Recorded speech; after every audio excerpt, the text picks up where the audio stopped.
La commune de la semaine. La commune de la semaine.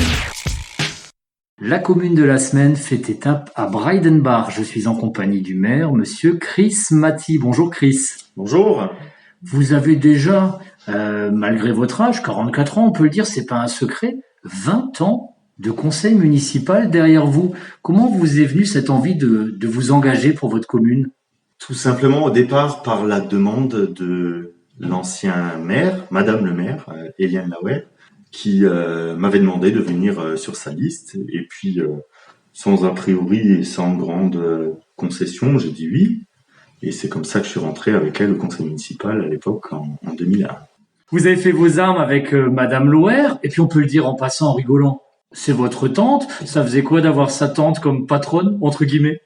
Ben, comme patronne, on va dire que c'était assez marrant parce qu'on s'autorisait de dire des choses qu'on n'aurait peut-être pas osé dire à quelqu'un d'extérieur, en fait. Et l'avantage était justement que la parole était assez libre, voilà. Et puis on osait dire les choses. Eliane était quelqu'un d'assez ouvert, et du coup, ouais, c'était un privilège, je pense. Ouais. En 2020, vous avez été élu maire, vous faites partie des nouveaux maires au Pays de Bitche.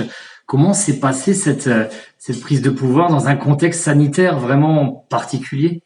Ben, déjà, c'était assez houleux au niveau des élections, étant donné qu'on a eu besoin d'un deuxième tour à Breidenbach. Et donc, le délai entre les deux tours a vraiment été très, très, très long, quoi. Et c'était une attente qui était un peu, on va dire, un peu insoutenable, dans le sens où il avait même été question que les élections allaient être remises en jeu, quoi.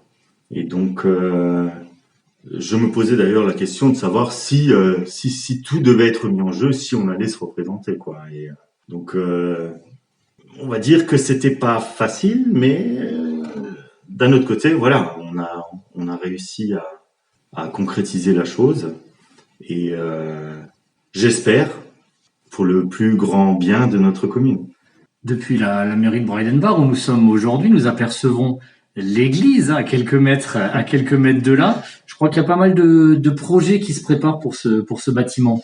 Oui, en effet, il y a des travaux en fait qui avaient déjà été prévus, c'est-à-dire la réfection de la protection des vitraux de l'église.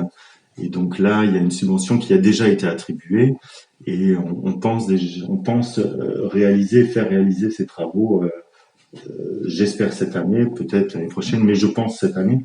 Et on a surtout l'histoire du beffroi qui est totalement défectueux, et enfin pas totalement, en grande partie défectueux de par un pourrissement du bois, et le maintien du beffroi est vraiment bancal.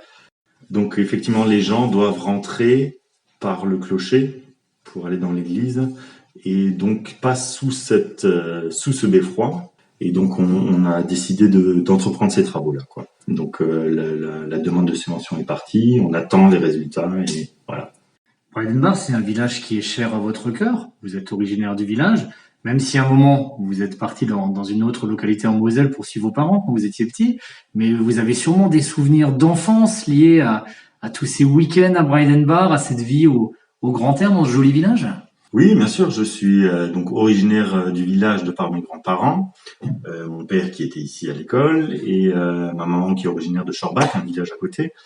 Et donc oui, je venais là tous les week-ends, toutes les vacances scolaires chez mes grands-parents, parce que voilà, la campagne c'était mon truc, quoi. Et oui, j'ai eu de grandes histoires ici dans ce village. C'est un village qui me tient à cœur, oui, tout à fait. Et puis je me l'approprie effectivement parce que je suis d'ici, oui, je le revendique. Les grandes histoires, on va pas rentrer dans le détail, on va vous les laisser. Mais visiblement, vu l'œil qui pétille, ça a l'air de vous rappeler de bons souvenirs. Et on va se tourner vers l'avenir. Qu'est-ce qui vous fait dire qu'il fait bon vivre dans ce village, et comment voyez-vous les prochaines années pour Breidenbach? Alors, d'un point de vue perso, je m'y vois très bien à Breidenbach. Je pense continuer et y rester. Il n'y a pas de raison de devoir partir ou non. Non, loin de là. Et au point de vue mairie, village, commune, il y a un petit air de bon vivre ici, en fait. Tout le monde connaît tout le monde.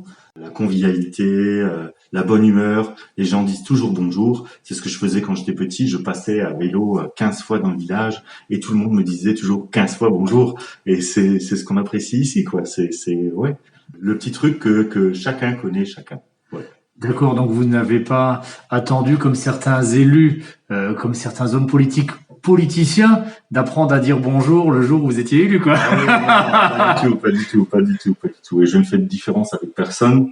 En fait, je veux pas me lancer fleurs, mais je pense être apprécié par les gens. Je pense, ouais, n'avoir aucun grief avec personne ici à Braine. Et votre credo, du coup, c'est un peu la partie noble de la politique, l'intérêt général, le bien commun? L'intérêt général, le bien commun, tout à fait. Oui, c'est ça. Vous l'avez vraiment bien dit là. Ouais. Est-ce que c'est pas difficile de concilier un emploi du temps d'actif comme vous êtes chauffeur dans les BTP dans une entreprise à Gothenburg, là aussi on est au Beacherland, et une écharpe, enfin un mandat de maire, c'est un emploi du temps chargé, non? Oui, c'est assez chargé dans le sens où il faut savoir concilier l'un et l'autre.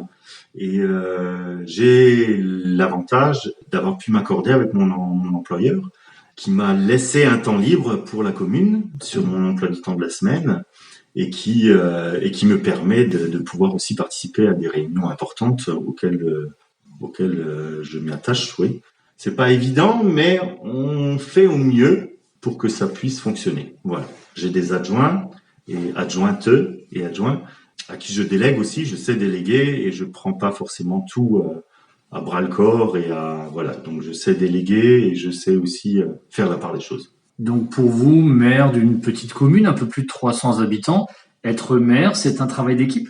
C'est un travail d'équipe, effectivement. Je sais que je peux compter sur eux, elles, et je l'exploite. Je l'exploite vraiment parce que elles ont les compétences et elles prennent les choses à cœur aussi. Et voilà. Je sais bien qu'il faut se fâcher avec personne quand on est maire, mais je vais vous demander de faire un petit choix. Est-ce qu'il y a un endroit qui vous plaît tout particulièrement dans votre village, ou peut-être autour du village, un endroit où vous aimez peut-être vous ressourcer, ou réfléchir, vous balader, ou ce que vous voulez? Oui, il y a un ou deux endroits, on va dire, ouais, qui me tiennent un peu à cœur. C'est un endroit qu'on appelle ici la Caravane, que à peu près tout le monde connaît, et qui était donc un terrain, qui est encore un terrain maintenant à mon père, qui était à mon grand-père, qui était aménagé avec des balançoires, avec toutes sortes d'attractions en fait pour nous petits, mes cousins et voilà et autres. Et donc c'est un endroit qui me tient un peu à cœur et j'aime bien aller là-bas pour un peu me vider l'esprit et voilà. Et puis un autre endroit, c'est un verger qui vient de mon grand-père aussi et puis que je retape un petit peu tout doucement là, replante des arbres et voilà. Et puis c'est aussi un endroit où j'aime bien aller me prendre l'air, c'est vers Olsberg et puis l'annexe donc de Brainbar qui fait partie du village aussi quoi. Voilà. Et justement, quand on est sur les hauteurs au Holzberg et quand on se balade dans un verger, c'est pas aussi une belle opportunité pour oublier un peu la vie municipale et puis les dossiers, les emplois du temps chargés, une manière de remettre les compteurs à zéro, de se remplir d'énergie? Se remplir d'énergie, oui, mais après oublier, non, il n'y a pas de raison d'oublier. Pour l'instant, j'ai pas de déboire, donc je peux pas dire qu'il faudrait oublier un dossier ou l'autre. Non, je prends vraiment les choses à cœur et puis je m'y tiens de façon. Enfin, j'essaye de faire au mieux pour le bien de la commune. Donc, je garde vraiment tout à l'esprit. Faire au mieux pour le bien de la commune, un engagement signé Chris Maty, maire de Breidenbach. Merci beaucoup, Monsieur Maty. Merci à vous, Monsieur Fischer.